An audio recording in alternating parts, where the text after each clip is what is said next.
চিলাপথাৰৰ মাজগাঁও নামঘৰৰ প্ৰাংগণত বৃহস্পতিবাৰৰ পৰা দুদিনীয়া কাৰ্যসূচীৰে ভাগৱত ব্যাখ্যানুষ্ঠান আৰু বাৰ্ষিক ভাওনা সভা ভাগৱত পাঠৰ অমিয়া সুৰ হৰিণ নামৰ ধ্বনিত মুখৰিত চৌদি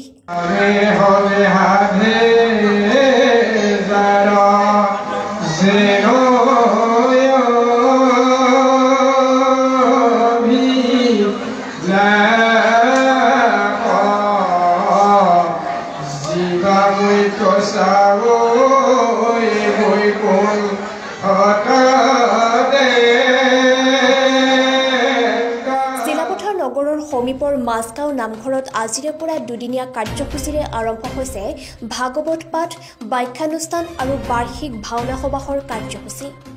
আজি প্ৰথম দিনাৰ কাৰ্যসূচীৰ পুৱা ধৰ্মধ্বজা উত্তোলন কৰে উদযাপন সমিতিৰ সভাপতি ধৰ্মেশ্বৰ দিহিঙীয়াই।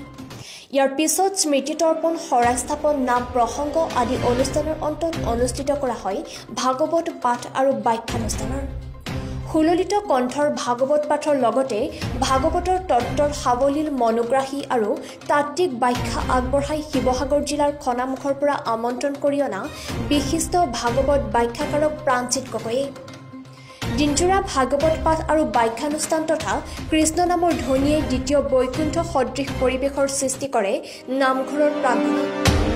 ভক্তিৰসত বৈছা সমগ্ৰ মাজগাঁওবাসী ভাগৱত পাঠৰ মধুৰ ধ্বনিয়ে মুখৰিত কৰি ৰাখে মাজগাঁৱৰ আকাশ বতাহ। কালিলৈ পুৱা সাংস্কৃতিক শোভাযাত্ৰা আৰু দিনজোৰা নাম অনুষ্ঠানৰ অন্তত নিশালৈ আমন্ত্ৰিত ভাওনা দলৰ দ্বাৰা ভাওনা প্ৰদৰ্শন কৰিব বুলি উদ্যোক্তাসকলে জানিবলৈ দিছে। শ্ৰী শ্ৰী কালগুৰু বাবাৰ আশ্ৰমত ইয়াৰ পঞ্চদশ বাৰ্ষিক মহাবিষ্ণু যজ্ঞ। এই মহাবিষ্ণু যজ্ঞ বিশ্ব শান্তিৰ বাবে আমি এই মহাবিষ্ণু যজ্ঞ আমি পালন কৰি আহিছোঁ। আজি 15 বছৰ অতিক্ৰম কৰিলে আৰু অতি সুন্দৰ আৰু আড়ম্বৰপূৰ্ণভাৱে ৰাইজৰ সহযোগত এই অনুষ্ঠান আজি 15 বছৰে চলি আছে। যাতে বিশ্বখনত শান্তি হয়, দুখ দুৰ্গতি মানুহৰ মাজৰ পৰা নাশ হয়, সমাজখনলৈ শান্তি আহে, সকলোৱে যাতে ভাল পৰিৱেশত থাকিব পাৰে, এই আশালৈ মহাবিষ্ণুৰ শ্ৰীচৰণত আমি অৰ্ঘ্য নিবেদন কৰিছোঁ। এই আশ্ৰমখন প্ৰায় 400 বছৰ পুৰণি আশ্ৰম, ৰাজেশ্বৰ সিংহৰ দিনৰে আশ্ৰম। কনৌজৰ পৰা বনমালী ভট্টাচাৰ্য নামেৰে নাম লৈ ইয়াত কালগুৰু নাম লৈ ৰাজেশ্বৰ সিংহৰ দিনত বনমালী ভট্টাচাৰ্যদেৱ আহিছিল। আৰু ইয়াৰ এটা ইতিহাস আছে যে এই আশ্ৰমৰ দুজন প্ৰধান ভকত আছিল, কালো ভকত আৰু কালো ফকীৰ। সেই অনুযায়ী এই চুবুৰীৰ নাম কালোপাৰা।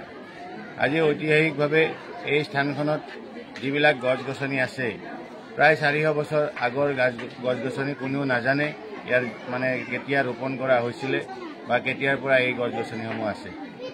আৰু প্ৰাকৃতিক সৌন্দৰ্যৰে ভৰপূৰ অতি নান্দনিক পৰিৱেশ ইয়াত এটা হয়। আৰু এই প্ৰাকৃতিক পৰিৱেশৰে ভৰপূৰ এই বুঢ়াদিয়াৰ পাৰৰ এই স্থানখনত আমাৰ স্থানীয় বিধায়ক তথা মন্ত্ৰী মহোদয়ে যথেষ্টখিনি উন্নতি সাধন কৰিলে। লগতে আমি ইয়াৰ জৰিয়তে অনুৰোধ ৰাখিম মাননীয় মুখ্যমন্ত্ৰী মহোদয়ক, যিহেতু এইখন এখন 400 বছৰ পুৰণি স্থান, যাতে ইয়াৰ উন্নতিকল্পে ব্যৱস্থা গ্ৰহণ কৰি পৰ্যটনৰ সুবিধাৰ বাবে ইয়াৰ ব্যৱস্থা গ্ৰহণ কৰি এই অনুৰোধ আমি ৰাখিলোঁ।